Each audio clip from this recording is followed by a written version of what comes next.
Puji Tuhan, saudara yang dikasihi Tuhan. Saatnya kita akan sama-sama mendengarkan firman Tuhan. Saudara, hari-hari ini ada banyak orang dan tidak terkecuali anak Tuhan yang mengalami tawar hati, saudara. Hatinya tawar karena keadaan yang betul-betul berat. Masalah yang bertubi-tubi dikarenakan dengan adanya virus corona ini terjadi satu perubahan yang drastis yang tidak pernah kita duga sebelumnya, dan kita harus belajar untuk bisa, saudara, menyesuaikan diri dengan keadaan ini. Kita tidak bisa hanya merenung, hanya mengeluh. Kita harus belajar bisa, saudaraku yang kasih, hidup dalam situasi ini. Tetapi kekuatan yang membuat kita mampu itu adalah dari Tuhan. Makanya semakin kita jauh Tuhan, ketawaran hati itu akan semakin besar, sehingga membuat kita tidak mempunyai kesanggupan untuk menghadapinya. Dan ini berdampak untuk kesehatan kita, karena 80% penyakit itu disebabkan karena pikiran, saudara. Untuk itu kita akan atasi permasalahan yang klasik ini, yaitu tawar hati, takut, dan cemas ini, saudara. Kita belajar dari apa yang dihadapi oleh bangsa Israel, dipimpin oleh Raja Saul. Tak kala ditantang oleh Goliat, mereka keder, mereka cemas, mereka takut dan tawar hati. Mari kita sama-sama membuka Alkitab kita dalam 1 Samuel pasalnya yang ke-17, saudara. 1 Samuel pasalnya yang ke-17. Saudaraku yang kekasih, kita akan baca, saudara, mulai ayatnya yang ke-10, saudara. Kita akan sama-sama bangkit berdiri, saudara. Ayat 10 dan 11. 1 Samuel 17 ayat 10 dan 11. 2, 3. Pula kata orang Filistin itu, "Aku menantang hari ini barisan Israel. Berikanlah kepadaku seorang, supaya kami berperang seorang lawan seorang." Ketika Saul dan segenap orang Israel mendengar perkataan orang Filistin itu, maka cemaslah hati mereka dan sangat ketakutan. Amin. Silakan duduk, saudara. Saudaraku yang dikasihi Tuhan, kita melihat di sini bahwa musuh daripada bangsa Israel adalah seorang raksasa yang bernama Goliat. Saudara, dan kita harus menjadi orang Kristen yang bisa membunuh raksasa itu.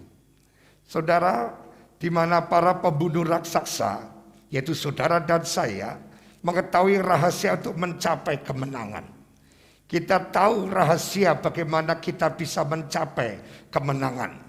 Saudara, kemenangan para pembunuh raksasa itu selalu dimulai dari membunuh raksasa yang ada di dalam dirinya, bukan yang dihadapinya. Inilah jejak kemenangan yang ditinggalkan Daud bagi kita.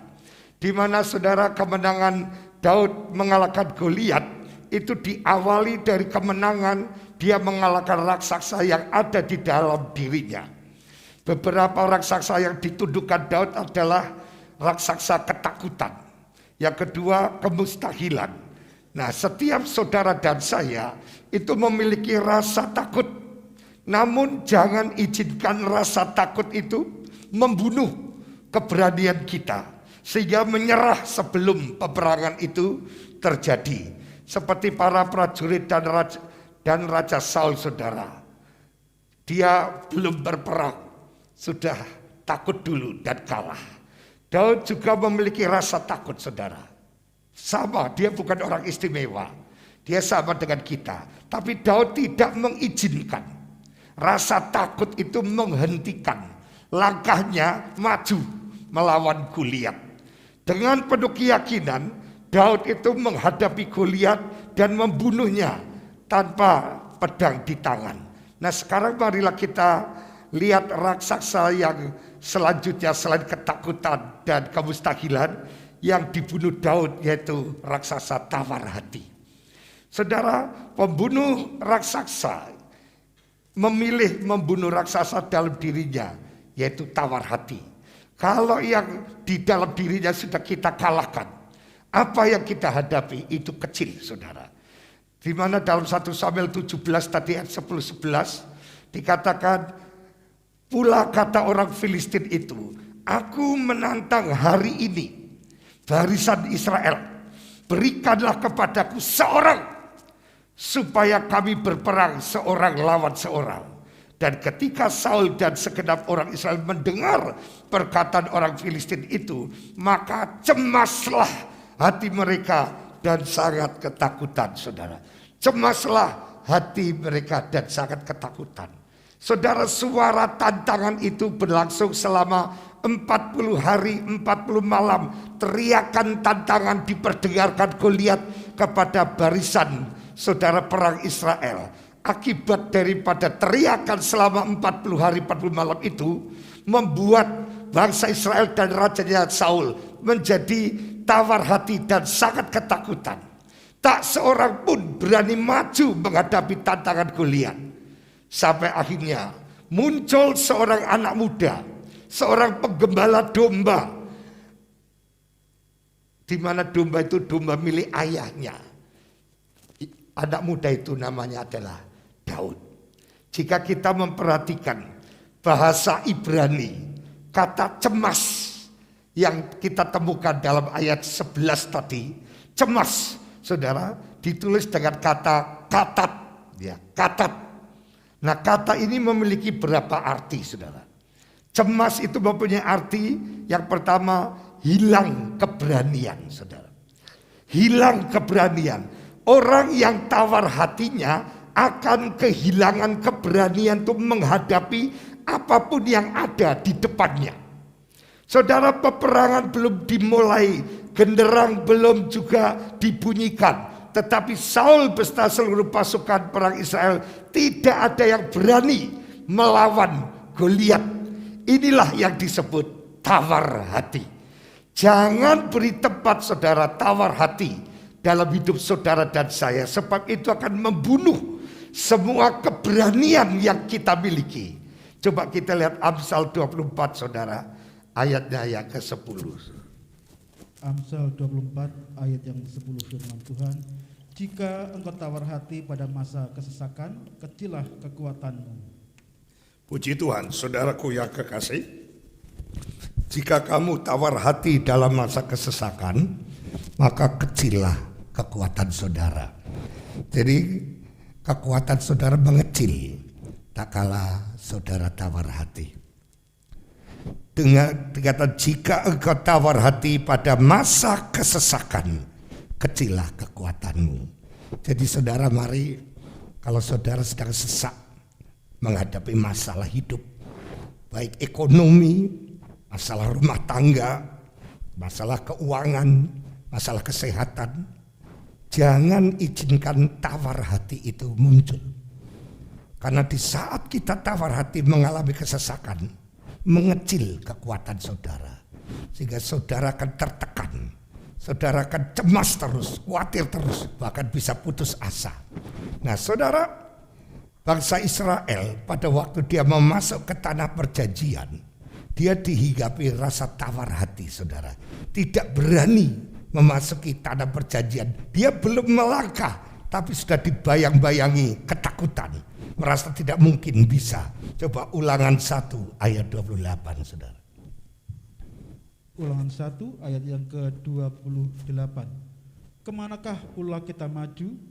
Saudara-saudara kita telah membuat hati kita tawar dengan mengatakan, orang-orang itu lebih besar dan lebih tinggi daripada kita.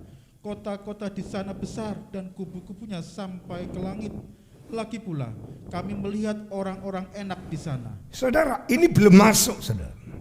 Tapi begitu mendengar informasi, dikatakan, saudaraku yang kasih, saudara-saudara kita telah membuat hati kita tawar, ya. Di mana dia mengatakan orang-orang itu lebih besar, kita kecil, dan lebih tinggi daripada kita. Kota-kota di sana besar dan kubu-kubunya sampai ke langit. Lagi pula kami melihat orang-orang enak di sana. Orang Enak itu raksasa, saudara. Bani Enak. Saudara, akhirnya bangsa Israel sebagian besar kembali ke Mesir. Tapi belum sampai di Mesir di padang gurun dia dah mati. Dia gagal. Padahal dia sudah melihat mujizat 10 tulah di Mesir. Dia melihat luar biasa. Air menjadi darah. Dia didatangkan nyamuk, belalang, katak, hujan es gelap dan sebagainya. Sampai anak sulung mati. Dia berangkat dari Mesir. Tapi dia tidak sampai ke tanah perjanjian karena tawar hati. Dia sudah melihat, nah janganlah, kita pasti kalah. Orang di sana lebih besar-besar dibandingkan kita. Dan di sana ada raksasa. Udah, kita jangan mati konyol. Pulang saja di Mesir, tidak apa-apa jadi budak asalkan hidup. Ini orang yang sudah tawar hati, belum perang sudah kalah. Genderang perang belum berbunyi, tapi kita sudah menyerah. Saudara, mungkin saudara sedang mengalami itu. Rasa-rasanya yang di depan saudara berat sekali. Dan kita sudah pesimis. Kita tidak mungkin sanggup. Kita tidak mungkin mampu. Keadaan kita tidak bisa menandingi dengan keadaan itu. Lalu saudara tiap hari hanya susah, sedih, ngalamun. Bahasanya mengeluh, bersungut. Kalau hal itu terjadi saudara, kita akan menjadi orang yang selalu kalah. Dan hidup kita merana, hidup kita susah dan bisa sakit. Mari saudara, kita punya Tuhan. Seperti Daud yang kecil hanya gembala, tapi dia punya Tuhan. Dia bisa menumbangkan raksasa Goliat. Saya percaya Tuhannya Daud juga Tuhannya kita. Apapun yang ada di depan kita, janganlah kita takut, karena Tuhan kita lebih besar kuasanya. Yang menyertai kita lebih banyak, lebih hebat. Jangan takut, kita tidak sendiri. Karena Tuhan sendiri berkata sekali-kali, aku tidak pernah meninggalkan kamu. Ya, sekali-kali kita tidak akan pernah ditinggalkan Tuhan. Tetapi Tuhan akan menyertai kita sampai kesudahan alam. Itu arti katat yang pertama, yaitu saudaraku yang kekasih, memiliki makna hilang keberanian. Kalau kita sudah tidak punya keberanian lagi, kita selalu menjadi orang yang kalah, yang ditindas. Sehingga hidup kita merana, hidup kita susah, karena kita terus dihantui rasa takut saudara. Ya, tidak berani. Hari-hari ini kita melihat di mana intimidasi corona melumpuhkan keberanian orang untuk datang ke rumah Tuhan. Dia lebih takut ke rumah Tuhan daripada ke tempat-tempat yang lain, saudara. Saudara, kalau ke tempat yang ramai lain dia berani, di mall di mana berani. Tapi kalau di rumah Tuhan dia takut. Ini intimidasi daripada iblis, membuat kita kehilangan keberanian terlebih dahulu sebelum berperang. Saudara, yang arti yang kedua daripada katat adalah, saudaraku yang kasih, tidak bersemangat lagi, kehilangan antusias. Katat, itulah tawar hati. Orang yang tawar hati itu tidak memiliki semangat atau gairah apapun yang ditawarkan kepadanya, saudara. Kesenangan atau hadiah yang besar tidak ada artinya apa-apa bagi orang yang tawar hati. Tidak pernah membuat dia tertarik, sudah ngelokro, sudah patah semangat. Saya punya teman yang ngelokro, saudara, karena suami istri kena corona dan tambah parah kritis. Sampai dia sudah panggil anaknya, dia titip pekerjaan Tuhan, dia sudah ngelokro karena kelihatannya tidak ada harapan untuk sembuh. Tahu-tahu Roh Kudus arahkan dia melihat gitar, saudara.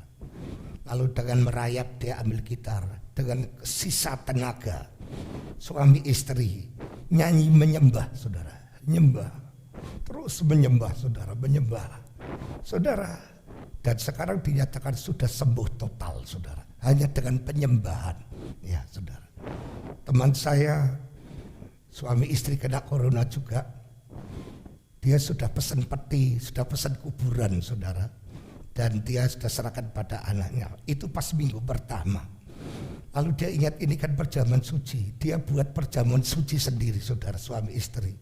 Dia angkat dan dia menangis, Tuhan, Engkau berkata di atas kayu salib Kau menanggung dosa penyakitku. Aku percaya kuasa perjamuan kudus. Dia makan roti dan minum perjamuan kudus suami istri, amin. Dia menangis, dia berdoa. besoknya sembuh, saudara. Saudara, kadang kala orang kalau sudah tawar hati, sampai dia sudah pesan peti, sudah pesan-pesan ke anaknya, nanti tolong kamu melanjutkan, papa mama tidak lama lagi akan dipanggil Tuhan. Dia sudah tawar hati, sudah putus asa, karena penyakitnya dia merasa seperti di kelas, saudara, tubuhnya panas sekali, sehingga dia merasa tidak sanggup lagi. Tetapi mujizat dinyatakan lewat saudaraku yang kasih pujian, penyembahan, dan perjamuan suci. Jadi saudara, mari jangan biarkan roh antusias itu hilang, karena saudara mengalami tawar hati, sehingga tidak bergairah lagi, tidak semangat lagi, tidak ada kemauan apa-apa lagi. Ditawari dia sudah. Dulu kalau bicara soal pelayanan ibadah, semangat Pantekosta luar biasa, tapi itu sekarang sudah hilang. Aras-aras, bahkan ke gereja sudah malas, streaming tidak dilihat. Alah, untuk apa? Jadi mungkin sudah 1 tahun dia sudah tidak berada dalam hadirat Tuhan, karena sedang ngelokro, keadaan ekonominya jatuh terpuruk. Mungkin dia mengalami beban yang berat, dia menjadi tawar hati, roh semangatnya, roh antusiasnya hilang. Dan pagi hari ini saudara, jangan biarkan tawar hati membunuh saudara. Kita masih punya Tuhan. Amin saudara. Katat yang ketiga artinya putus harapan. Jadi artinya ketika dari kata katat adalah putus harapan. Orang yang tawar hati tidak lagi memiliki harapan akan kemenangan ataupun akan masa depan. Bagi orang yang tawar hati semuanya suram dan tidak menjanjikan. Hal ini nampak jelas dalam diri bangsa Yehuda yang saat itu sedang membangun tembok Yerusalem di dalam pengawasan Nehemia. Coba kita lihat Nehemia 4 ayatnya yang ke-10, saudara. Nehemia 4 ayat yang ke-10, berkatalah orang Yehuda, kekuatan para pengangkat sudah merosot dan puing masih sangat banyak. Tak sanggup kami membangun kembali tembok ini. Tak sanggup kami membangun kembali tembok itu. Dia putus asa. Dia sudah tidak ada pengharapan lagi, saudara. Karena melihat bahwa saudara, kekuatan para pengangkat sudah merosot, tetapi puingnya masih banyak, batu bata masih menumpuk. Tidak sanggup kami membangun kembali tembok ini.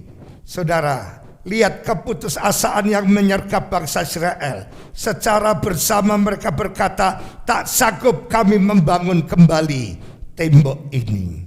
Saudara, itulah artinya katat, yaitu tawar hati. Saudara, kita harus jaga jangan sampai itu terjadi dalam kehidupan kita. Yaitu kita sampai tidak punya keberanian lagi. Kita menjadi orang yang penakut, belum perang sudah kalah. Bunyi genderang perang belum dibunyikan tapi sudah menyerah, saudara. Yang kedua, kita sudah kehilangan semangat, antusias kita sudah pudar. Kita sekarang jadi orang yang loyo, orang yang tidak ada semangat lagi. Lalu yang ketiga, saudara, kita putus harapan. Lalu bagaimana, saudara, kita tahu kira-kira penyebab daripada tawar hati itu apa? Yang pertama, tawar hati itu disebabkan karena intimidasi yang bertubi-tubi. Coba kita lihat 1 Samuel 17 ayat 16, tolong bacakan. 1 Samuel 17 ayat yang ke-16. Orang Filistin itu maju mendekat pada pagi hari dan pada petang hari. Demikianlah ia tampil ke depan 40 hari lamanya. Saudara, dia maju mendekati bangsa Israel dan dia teriakan yang mengintimidasi. Dan itu diulang berkali-kali pagi. Saudara, dikatakan pagi petang terus berlangsung sampai 40 hari 40 malam, tidak pernah pray. Selama 40 hari sehari pagi petang terus dibunyikan suara-suara yang menakutkan, menggetarkan. Maka hal itu menyebabkan tawar hati melanda Raja Saul dan prajurit-prajuritnya. Jadi penyebab tawar hati adalah intimidasi yang bertubi-tubi. Orang Filistin itu maju mendekat pada pagi hari dan petang hari, saudara. Itu tampil dilakukan selama 40 hari 40 malam, saudara. 40 hari 40 malam terus hanya mendengar teriakan-teriakan intimidasi. Dan itu membuat tawar hati. Hati-hati saudara dengan sesuatu yang berulang. Karena peristiwa yang terulang dapat memberi dampak makin dalam dan makin berat. Hal itu seperti paku yang dipukul dengan palu saudara. Sekalipun pukulan itu tidak keras, namun karena berulang-ulang paku menancap makin dalam. Itulah kuasa intimidasi yang bertubi-tubi. Ia membunuh kekuatan, ia membunuh keberanian lawan secara pelan-pelan. Saudara, mari intimidasi berita, saudara, sangat membuat kita ketakutan. Saya semakin mengikuti perkembangan corona, semakin takut saya, saudara. Belum selesai corona, sudah muncul yang baru yang lebih dahsyat lagi. Tiap hari dimunculkan di televisi. Dan kita mendengar pagi, siang, sore, malam beritanya tidak pernah berubah corona dan bahayanya, bahkan kematiannya. Saudara, ada orang yang merasa sudah aman karena divaksin 2 kali saudara. Lalu dia seenaknya pergi saudara, pulang pergi, dia sakit meninggal saudara. Sudah divaksin, wah saya udah kebal, saya tidak akan sakit. Terus dia seenaknya kemana-mana saudara, pulang sakit meninggal. Saudara, vaksin itu kalau dimasukkan dibutuhkan kurang lebih sekitar saudara, mungkin sekitar 40 hari untuk penyesuaian tubuh saudara. Tidak boleh satu vaksin langsung saudara merasa itu sudah menjadi jaminan kita akan kebal. Itu dia penyesuaian dengan tubuh saudara lama. Penyesuaiannya itu tidak cepat. Dan banyak orang merasa kalau sudah divaksin aman lalu seenaknya saja. Banyak saudara yang divaksin meninggal. Karena apa? Dia ceroboh, ya. Ternyata vaksin yang di dalam belum menyesuaikan dengan tubuh saudara, sudah kemasukan corona lagi, dan ternyata dia tidak mampu hidup. Saudara, kalau kita ngikuti berita, terintimidasi pagi, siang, sore kalau disetel, saudara, sama saya jengkel-jengkel saudara, kalau lihat TV, enak lihat standboard baca, ya. Film kartun anak itu walah lucu, walah guyu. Setiap waduh, walah corona, lama-lama saudara sampai tidur pun mimpi corona loh saudara. Mari saudara, jangan izinkan berita itu mengintimidasi. Ya sekedar tahu tidak apa-apa, tapi jangan terlalu dipikirin karena itu menyiksa saudara, akan menghancurkan saudara. Ya, itu yang pertama, saudara. Sesuatu intimidasi yang berulang-ulang terus disuguhi itu terus dari pagi, siang, malam, beritanya itu terus dan saudara mendengar terus dan itu masuk ke otak, berdampak di jantung, kita deg-degan saudara. Semakin kita menjadi orang yang tidak pernah tenang, selalu ini takut, akhirnya kita imunnya turun dan mudah kena saudara, ya. Yang kedua, penyebab tawar hati adalah karena kita fokus kepada lawan, kesulitan dan tantangan yang kita hadapi. Tolong bacakan ayat 14 Pak, 1 Samuel 17. 1 Samuel 17 ayat yang ke-14. Daudlah yang bungsu, jadi ketiga anak yang besar-besar itu pergi mengikuti Saul. Puji Tuhan saudara. Ya, saudara, ayat berapa ya yang ketika orang Israel melihat Goliat lalu dia lari daripadanya dengan ketakutan saudara, ya. Ya 24 ya. Tolong Pak. Salah tulis ini. 1 Samuel 17 ayat yang ke-24. Tuhan, ketika semua orang Israel melihat orang itu, ia larilah daripadanya dengan sangat ketakutan. Saudara, ketika semua orang Israel melihat orang itu, siapa orang itu saudara? Goliat. Yang dilihat itu Goliat. Goliat ini tantangan yang berat, raksasa. Dilihat terus. Jadi yang dilihat saudaraku yang kekasih, fokus kita kepada lawan, fokus kita kepada kesulitan, fokus kita kepada tantangan. Dan itu yang membuat kita tawar hati. Jadi ketika semua orang Israel melihat orang itu, larilah mereka daripadanya dengan sangat ketakutan. Saudara, tawar hati itu terjadi jika hati dan pikiran kita fokus ya kepada masalah yang dihadapi, melihat masalah itu. Ketahuilah saudara, sesuatu yang kita perhatikan itu akan nampak semakin besar. Kalau saudara perhatikan terus, yang saudara lihat itu tambah besar.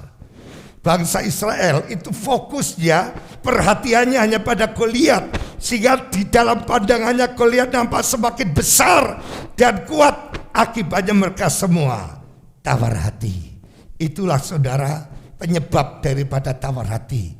Saudaraku yang kekasih, jadi kita hati-hati. Yang pertama, intimidasi yang bertubi-tubi, terus terintimidasi sehingga kita tawar. Lalu yang kedua, karena kita melihat masalah, tantangan yang kita hadapi, sehingga itu membuat kita menjadi rasanya tidak ada kekuatan untuk kita melangkah. Lalu bagaimana caranya kita mengalahkan tawar hati, saudara? Yang pertama, berilah makan kepada iman saudara, bukan pada persoalan saudara. Saudara menang atau kalah dalam hidup tergantung siapa yang kita beri makan, iman atau masalah. Yang kita besarkan itu yang akan keluar menjadi pemenang. Yang kita besarkan itu yang akan jadi pemenang. Kalau kita besarkan iman, kita akan menang. Tapi kalau kita besarkan permasalahan yang menang. Saudara, oleh sebab itu besarkan iman kita, bukan masalah kita. Beri makan kepada iman kita agar kita memiliki keberanian menghadapi tantangan dan kesulitan.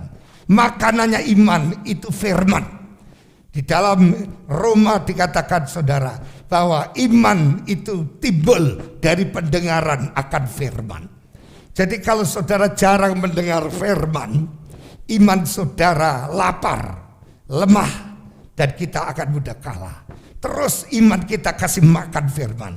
Tuhan berkata dalam Matius 4 ayat 4, manusia hidup bukan hanya oleh roti saja, tapi oleh setiap firman yang keluar dari mulutnya Allah.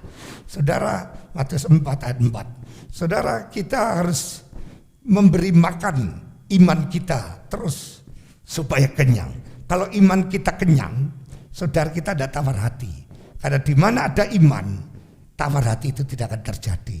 Kenapa tawar hati terjadi? Karena imanmu lemah. Maka dari itu saudara, jangan biarkan wabah corona ini membuat saudara jarang mendengar firman. Banyak ngasih makan saudara dengan berita-berita yang melemahkan. Saudara semakin hari akan semakin ketakutan. Rasanya tidak nyaman dan aman hidup ini. Rasanya mau ini takut, mau ini takut. Tapi kita tambahkan iman. Saudara, pada waktu dia dihimpit Daud, saudara, mau dilempari batu, dia mengambil keputusan. Saudara mencari Tuhan. Saudara memperkuat kepercayaannya kepada Tuhan. Oleh sebab itu pada saat pagi hari ini mari kita akan beri makan sebanyak mungkin iman kita dengan kebenaran firman. Jangan sampai kita sehari tidak baca firman. Firman itu memberikan kekuatan. Saudara akan diberi kesanggupan karena firman yang di dalamnya terkandung janji Tuhan, jaminan Tuhan, sehingga kita merasa kuat. Yang kedua saudara, cara kita tidak tawar hati adalah kita arahkan pandangan saudara kepada hadiah yang kekal. Waktu ditawarkan oleh Saul, siapa yang berani melawan Goliat, kalau dia menang, saya akan mantu raja, saudara. Dan dia akan dibebaskan pajak. Saudara, ini yang membuat Daud, luar biasa. Coba kita lihat 1 Samuel 17 ayat 25 sampai 26, saudara. 1 Samuel 17 ayat 25 dan 26. Berkatalah orang-orang Israel itu, sudahkah kamu lihat orang yang maju itu? Sesungguhnya ia maju untuk mencemooh orang Israel. Orang yang mengalahkan dia akan dianugerahi raja kekayaan yang besar. Raja akan memberikan anaknya yang perempuan kepadanya, dan kaum keluarganya akan dibebaskannya dari pajak di Israel. Saudara, itu ditawarkan. Ayat 26. Ayat yang ke-26, lalu berkatalah Daud kepada orang-orang yang berdiri di dekatnya, apakah yang akan dilakukan kepada orang yang mengalahkan orang Filistin itu dan yang menghindarkan cemooh dari Israel? Siapakah orang Filistin yang tak bersunat ini?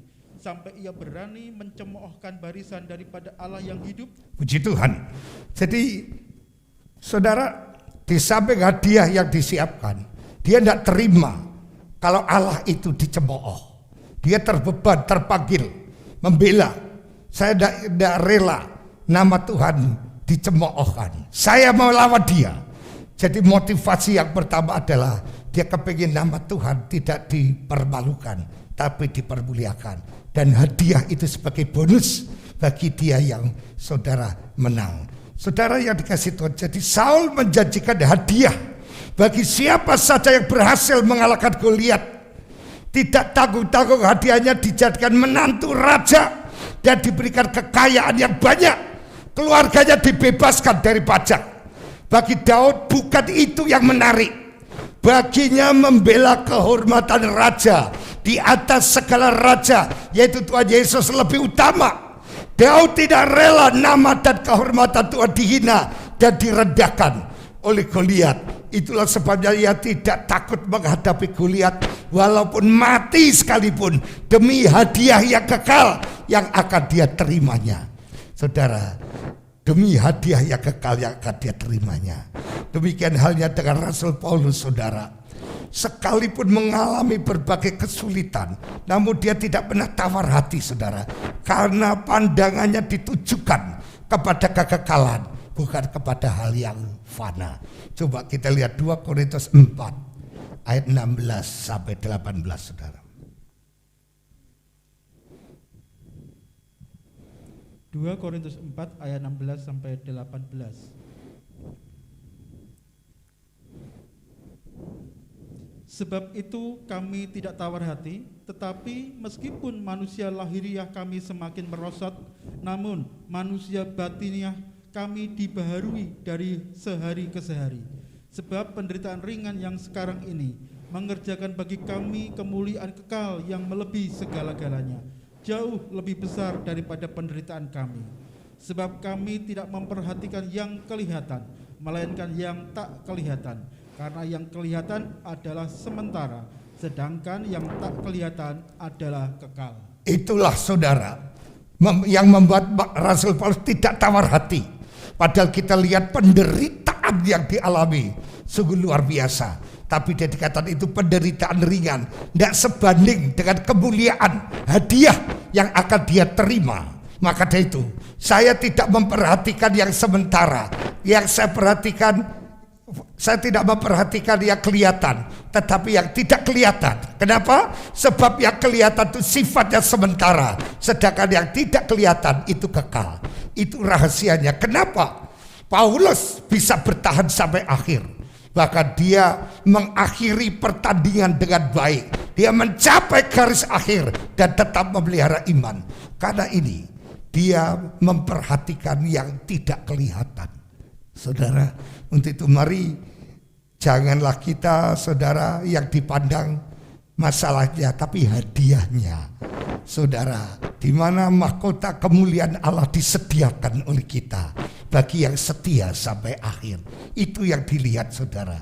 Maka di dalam Filipi 4 kalau tidak salah katakan, aku melupakan apa yang di belakangku dan mengarahkan pandanganku yang di depan dan berlari-lari mencapai hadiah, saudara. Jadi saudara, mari kita lihat kekekalan bukan hal yang sementara. Dan itulah pahala atau upah. Itu yang membuat kita tidak tawar hati. Banyak orang yang hanya memperhatikan yang sementara. Dia mengorbankan hal yang kekekalan hanya sekedar supaya terhindar dari kesulitan dan bisa menikmati, memiliki hal-hal yang fana, yang nikmat untuk daging. Tetapi itu hanya bisa dinikmati saat dia hidup. Begitu mati, dia sudah kehilangan kekekalan. Seperti saudara Esau, dia hanya memperhatikan kenikmatan sesaat, sehingga kesulungannya dia tukar dengan bubur kacang merah 1 mangkok. Mari saudara, kalau kita tidak ingin tawar hati, kita pandangannya kepada yang kekal. Ya, yang kekal. Puji Tuhan, saudara, yang kekal. Kalau saya lihat Pendeta Saifuddin berkata, aku mati tidak takut, karena saya sudah miliknya Yesus. Saya percaya jerih lelahku tidak sia-sia, upah pahala itu sudah menanti. Sampai begitu, bagiku hidup adalah Kristus, mati itu keuntungan. Sehingga tidak ada masalah penderitaan membuat dia tawar, karena yang dia arahkan adalah kekekalan.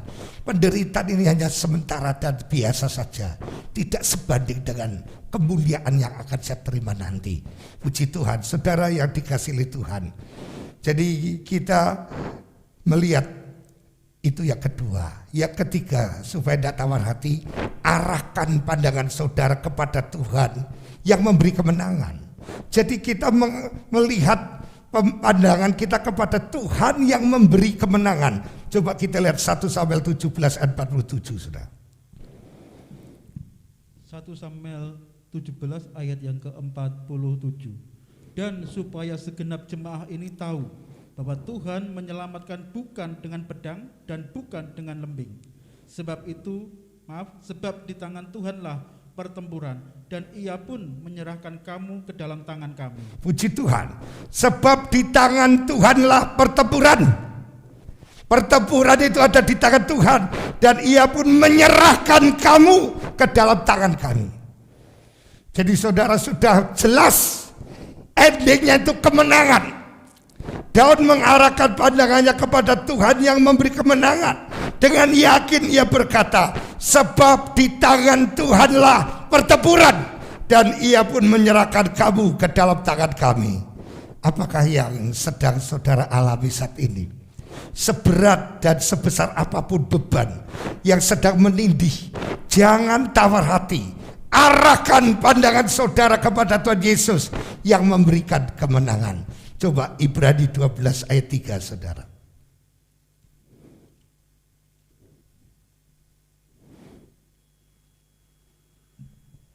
Ibrani 12 ayat yang ke-3. Ingatlah selalu akan Dia yang tekun menanggung bantahan yang sehebat itu terhadap dirinya dari pihak orang yang berdosa, supaya jangan kamu menjadi lemah dan putus asa. Supaya jangan kamu menjadi lemah dan putus asa. Saudara, kalau kita sedang mengadakan perjamuan suci, itu merupakan sarana untuk mengingat Tuhan, saudara. Lihatlah di Golgota, di sana Tuhan Yesus mati untuk menebus dosa kita. Tahukah saudara, saat berjalan dari Getsemane menuju ke Golgota berulang kali, Tuhan Yesus itu jatuh dengan salib di pundaknya. Lihat, sekalipun dengan langkah yang tertatih-tatih, penuh kelemahan dan kesakitan, Tuhan Yesus tidak menyerah untuk kita. Dia terus pikul salib hingga ke Golgota agar keselamatan itu menjadi milik kita. Sekali lagi saudara, Tuhan tidak menyerah untuk kita. Apakah kita akan menyerah karena beban yang kita alami? Jangan menyerah, jangan tawar hati, teruslah melangkah. Lihat Tuhan yang penuh cinta, yang rela menderita buat kita. Mungkin saat ini saudara sedang tawar hati, sudah merasa tidak sanggup lagi, saudara. Tidak ada kekuatan lagi, sebagaimana dikatakan kata tadi, saudara. Yang pertama, saudara, kita melihat ciri daripada seorang yang tawar hati itu, dikatakan dia sudah kehilangan keberanian. Kalah sebelum berperang, saudara. Dia, saudaraku yang kekasih, tidak bersemangat lagi, tidak ada antusias lagi. Kalau diajak soal hal-hal rohani, tidak ada respon. Sudah tidak ada. Kalau di WA, ayo kebaktian, tidak pernah dibuka, saudara. Dah malas. Itu berarti kita sudah mengalami katat, tawar hati, saudara. Bahkan kita sudah putus harapan. Kenapa saudara sampai bisa mengalami tawar hati? Karena kita mengalami intimidasi yang bertubi-tubi, terus menerus menyerang kita. Dari pagi petang kita diperhadapkan masalah. Lama-lama kita tawar hati, saudara. Yang kedua, karena kita fokusnya kepada lawan, kepada kesulitan, kepada tantangan. Saul dengan prajuritnya, melihat orang itu, Goliat, dia lari dengan sangat ketakutan. Fokuslah kepada Tuhan kita yang besar. Dia lebih besar dari masalahmu, saudara. Tidak ada yang mustahil bagi dia. Masalahmu bisa selesai. Masalahmu pasti selesai, saudara. Asal kita tidak mengarah terus kepada masalah. Bagaimana cara mengalahkan tawar hati? Beri makan terus iman dengan firman Tuhan. Jangan beri makan masalah dengan mendengar setiap informasi yang melemahkan. Kasih makan firman yang menguatkan sehingga saudara sanggup menghadapi masalah itu. Lalu arahkan pandangan saudara pada hadiah yang kekal. Jangan kita hanya melihat untuk sesaat. Yang penting saya selamat masuk surga. Saya harus bertahan. Kemudian saudaraku yang kekasih, kita harus arahkan pandangan kita kepada Tuhan yang akan memberi kemenangan. Jadi kita percaya Tuhan akan beri kemenangan. Tuhan akan berkati saya. Tuhan akan tolong saya. Tuhan akan sembuhkan saya. Kita lihat Tuhan. Karena ini adalah pertempurannya Tuhan, bukan saudara. Kalau Tuhan berperang ganti kita, Dia pasti memberikan kemenangan. Kiranya Tuhan memberkati firman Tuhan pada pagi hari ini. Jangan biarkan tawar hati melanda hidup saudara. Mungkin hari-hari ini saudara sudah kehilangan antusias, tidak ada semangat lagi. Dia ada di sini, dialah sumber kekuatan itu. Dia yang memampukan saudara untuk sanggup melewati.